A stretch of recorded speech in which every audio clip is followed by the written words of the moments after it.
کیا آپ نے کبھی سوچا؟ ایک ایسا انسان جو بچپن سے ہی نبی کے سائے میں پلا، جس کی زبان سے کبھی جھوٹ نہ نکلا، جس کے ہاتھ سے اسلام کے جھنڈے لہرائے اور جس کے فیصلوں میں عدل کی خوشبو تھی، وہ کون تھا؟ وہ تھے حضرت علی ابن ابی طالب، شیر خدا، باب العلم اور عدل کا مینار۔ حضرت علی وہ ہستی ہیں جن کی زندگی کا ہر لمحہ اسلام کی خدمت میں گزرا۔ آپ نبی اکرم کے چچازاد بھائی بھی تھے، داماد بھی، اور سب سے پہلے ایمان لانے والے بچوں میں شامل تھے۔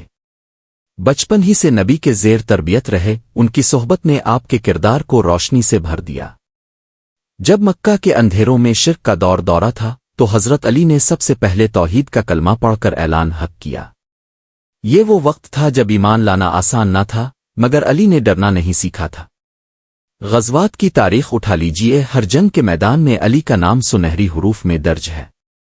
غزوہ بدر ہو یا احد، خندق ہو یا خیبر، جہاں دشمنوں کے قدم لرزتے وہاں علی کی تلوار ذوالفقار نعرہ حق بلند کرتی۔ غزوہ خیبر میں جب بڑے بڑے سورما قلعہ فتح نہ کر سکے تو نبی نے فرمایا، کل میں اس شخص کو جھنڈا دوں گا جو اللہ اور اس کے رسول سے محبت کرتا ہے اور اللہ اور رسول اس سے محبت کرتے ہیں۔ اگلے دن وہ جھنڈا حضرت علی کو دیا گیا اور علی نے قلعہ خیبر اکیلے اپنے ہاتھوں سے فتح کیا۔ یہی علی ہیں جنہوں نے اسلام کے دشمنوں کو عدل سے شکست دی، ظلم سے نہیں۔ اور یہی علی وہ ہیں جنہوں نے کبھی دنیا کی چمک دمک کو ترجیح نہ دی، ان کا دل صرف اللہ کے حکم کا غلام تھا۔ حضرت علی نہ صرف جنگ کے میدان کے ہیرو تھے بلکہ عقل، علم اور انصاف کے مینار بھی تھے۔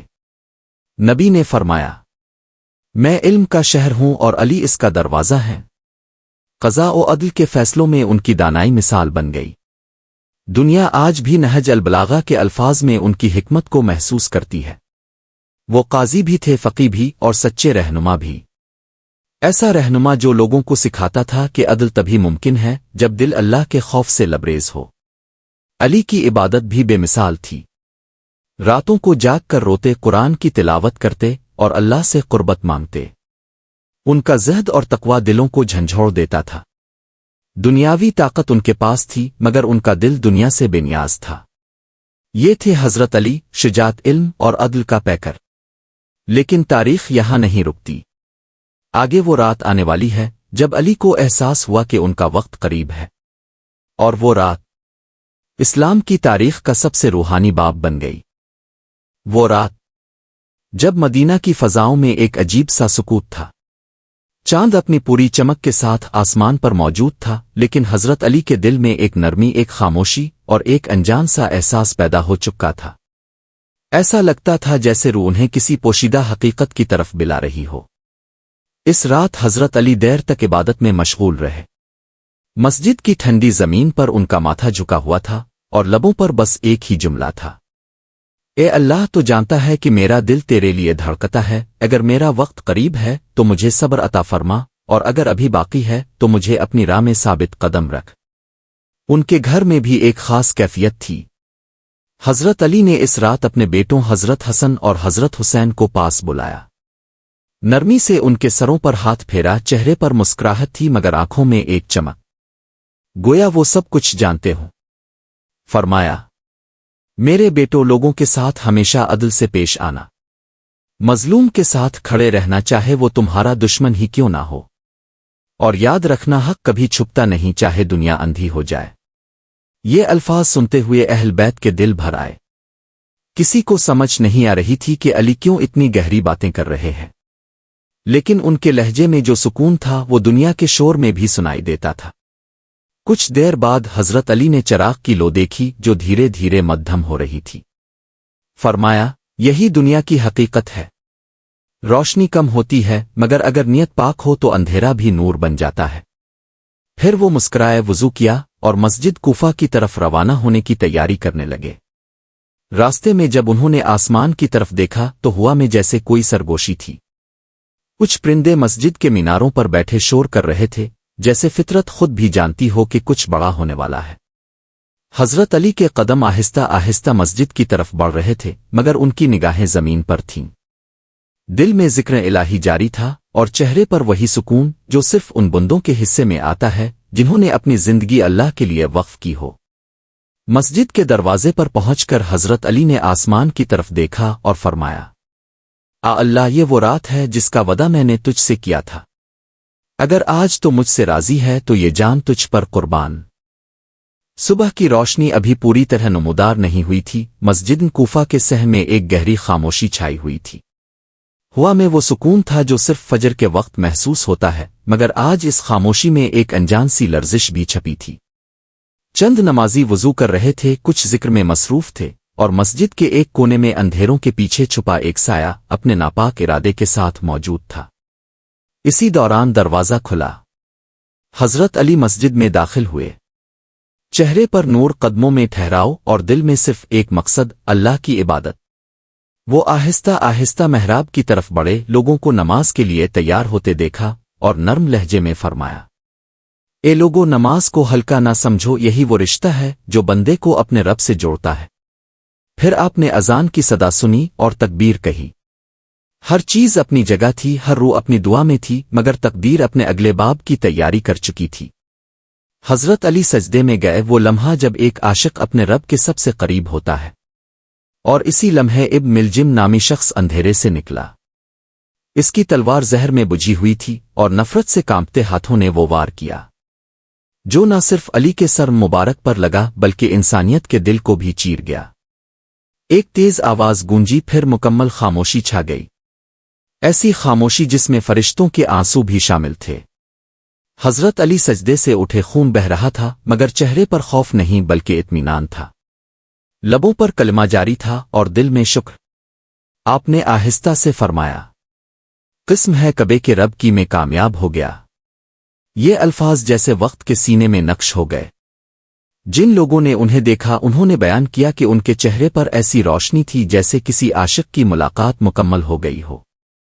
لوگ دوڑ کر آگے بڑھے، زخم پر کپڑا رکھا، مگر حضرت علی نے نرمی سے کہا، مجھے چھوڑ دو، یہ وہ لمحہ ہے جس کا وعدہ میں نے اپنے رب سے کیا تھا۔ مسجد میں کوہرام مچ گیا، اذان کی گونج، لوگوں کے رونے کی آوازیں اور محراب کے پاس بہتا خون۔ یہ منظر تاریخ میں ایسا لکھا گیا جسے سن کر آج بھی دل کانپ جاتا ہے۔ وہ تلوار جس نے وار کیا، اس کی زہریلی دھار جسم کو تو زخمی کر گئی، مگر علی کے ایمان، ان کے صبر اور ان کی عظمت کو شکست نہ دے سکی۔ انہوں نے آخری سانسوں میں بھی اللہ کا شکر ادا کیا اور امت کے لیے دعا کی، اللہ میری امت کو ہدایت عطا فرما۔ یہ وہ صبح تھی جس نے اسلام کے آسمان سے ایک چمکتا ستارہ چھین لیا، لیکن علی کا نور بجھا نہیں، وہ آج بھی عدل، حق اور صبر کی علامت بن کر زندہ ہے۔ اور اسی لمحے سے شروع ہوا ان کے آخری لمحات کا سفر، جہاں زخمی علی نے معافی، محبت اور ایمان کی ایسی مثال قائم کی جو قیامت تک قائم رہے گی۔ تلوار کا وار لگ چکا تھا، مسجد کوفہ کی محراب خون سے تر ہو چکی تھی، مگر حضرت علی کے چہرے پر خوف نہیں بلکہ ایک عجب سا سکون تھا۔ لوگ انہیں سہارا دے کر گھر لے گئے۔ فضا میں ماتم کی کیفیت تھی، مگر وہ ہستی جو زندگی بھر صبر کی مثال بنی رہی، آج بھی صبر کے نور میں ڈوبی ہوئی تھی۔ زخم گہرا تھا، تلوار زہریلی تھی، مگر علی کی زبان پر اب بھی شکر کے کلمات تھے۔ انہوں نے اپنے بیٹوں حضرت حسن اور حضرت حسین کو بلایا۔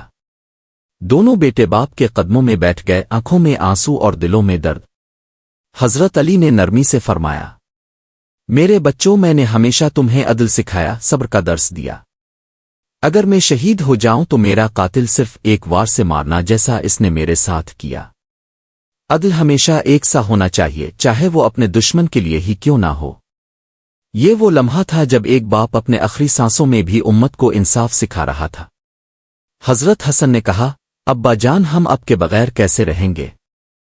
تو علی نے مسکرا کر فرمایا، میں تمہارے دلوں میں رہوں گا، جب بھی حق کے لیے کھڑے ہونا سمجھ لینا کہ تمہارے ساتھ علی کھڑا ہے۔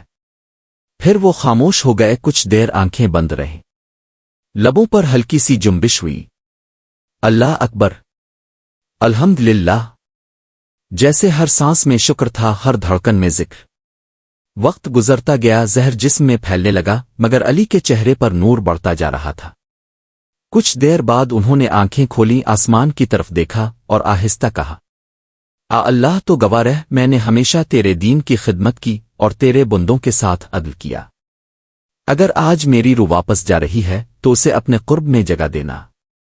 پھر انہوں نے آہستہ آہستہ اپنے ہاتھ بلند کیے اور دعا کی، اے اللہ میری امت کو انصاف ایمان اور اتفاق عطا فرما، انہیں اس فتنے سے بچا جو تلواروں سے زیادہ خطرناک ہے، تفرقے کا فتنہ۔